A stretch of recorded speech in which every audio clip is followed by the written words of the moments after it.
Halo sahabat Indonesia, siapa bermain api di Omnibus Law? Ini sekarang lagi tren, hari ini, kemarin, dan esok. Semua sibuk membakar Omnibus Law. Omnibus, Anda tahu? Itu adalah bus yang pertama kali diperkenalkan di Paris tahun 1820. Itu bus yang bisa mengangkut begitu banyak orang. Makanya disebut dengan bus omni atau omnibus. Kemudian sejarahnya omnibus ini dikembangkan di Amerika Latin menjadi semua saja yang bisa masuk dalam satu keranjang dinamakan omnibus. Gitu. Kalau Anda makan semua hal dan digabungkan dalam satu perut, namanya perut Anda adalah perut omnibus, katanya begitu. Nah, sahabat Indonesia, Omnibus Law adalah suatu undang-undang yang merangkum begitu banyak undang-undang yang ada untuk dipadukan, disatukan dalam suatu kerangka undang-undang yang integratif. Itu semangat yang ingin disampaikan Presiden Jokowi. Karena apa? Indonesia dari dulu terkenal undang-undang satu ke undang-undang yang lain saling tabrakan. Nah, ini yang tidak dikehendaki oleh Presiden Jokowi. Makanya dia memerintahkan pembantunya dan kerjasama dengan anggota DPR untuk membuat yang namanya Omnibus Law. Dari 79 undang-undang disatukan dalam keranjang Omnibus Law dan ada 11 klaster. Nah, salah satu klaster yang mendapatkan resistensi cukup keras adalah klaster Undang-Undang Cipta Lapangan Kerja. Ini yang sedang ramai. Sahabat Indonesia, kita harus mengakui bahwa ide Presiden Jokowi membuat Omnibus Law untuk Undang-Undang Cipta Lapangan Kerja itu luar biasa. Semangatnya adalah memadukan undang-undang yang saling bertabrakan selama ini dalam satu undang-undang yang permanen yang mengatur semuanya. Bukan hanya pekerja, tapi juga iklim usaha yang menyangkut masalah iklim investasi di Indonesia. Kita membutuhkan itu. Kenapa? Terkhusus pada saat pandemi sekarang. Kita membutuhkan recovery yang luar biasa. Dan itu kita membutuhkan investor asing untuk masuk di Indonesia. Sahabat Indonesia, Indonesia terkenal menjadi negara yang tidak terlalu seksi bagi investor. Kenapa? Bukan karena sumber daya kita tidak melimpah. Bukan karena apa? Yang paling utama ternyata karena tidak ada kepastian hukum di negeri ini. Itu yang mereka katakan. Hukum atau peraturan sering tumpang tindih sehingga mereka bingung. Nah, ini yang akan dipersatukan oleh Presiden Jokowi dalam suatu undang-undang yang sangat integratif yang namanya Omnibus Law, Undang-Undang Cipta Lapangan Pekerja.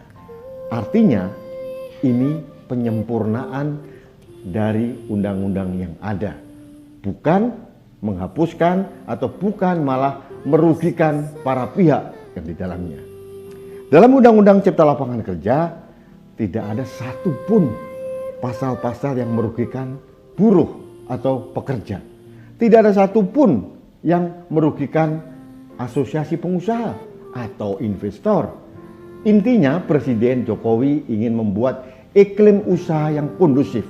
Makanya beliau ingin dikenang sebagai Bapak Omnibus Law di Indonesia.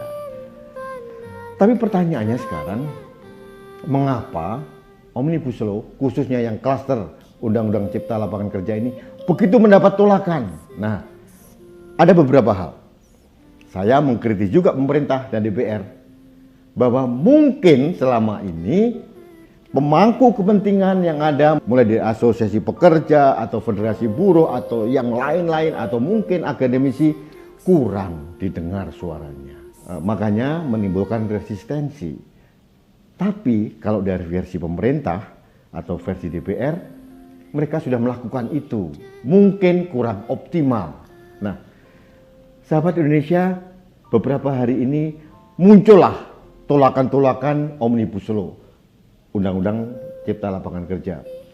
Muncul berbagai keluhan-keluhan bahwa Undang-Undang Cipta Lapangan Kerja merugikan buruh ini. ada mungkin 12 item. Ternyata begitu ditelisik lebih dalam lagi, semuanya hoax alias berita palsu. Kenapa?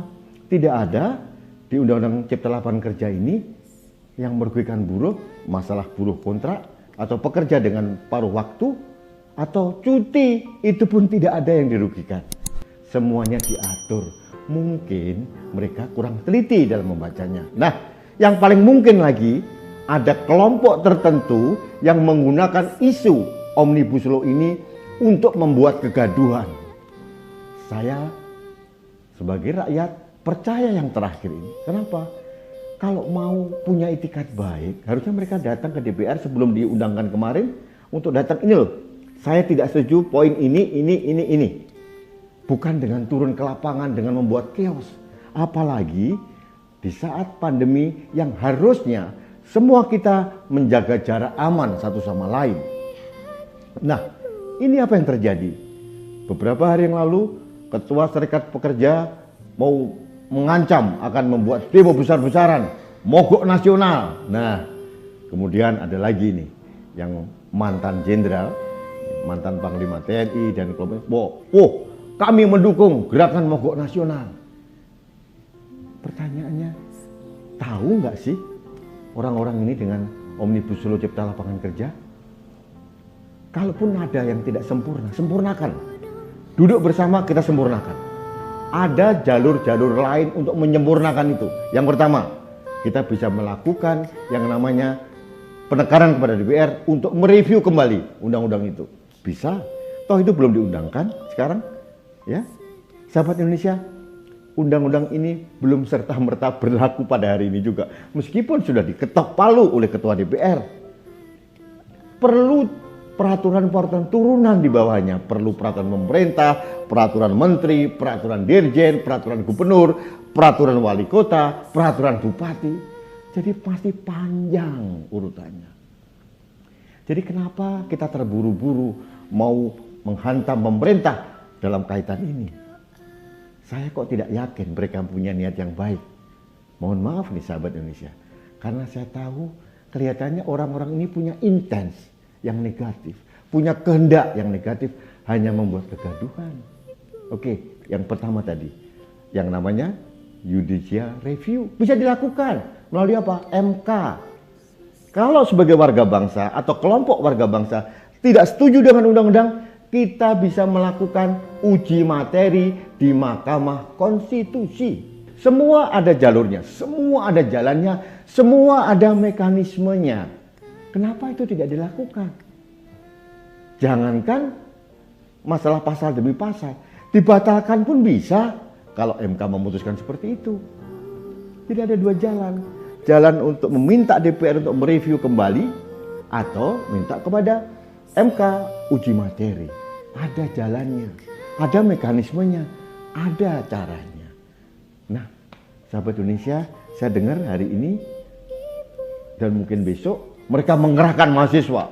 Aliansi BEM seluruh Indonesia akan menggerakkan mogok massa karena dianggap pemerintah zolim. Hei mahasiswa, ngerti nggak Anda Omnibus Law? Ngerti nggak Anda Undang-Undang Cipta Lapangan Kerja? Sudah belajar belum? Jangan bergerak, beraksi hanya berdasarkan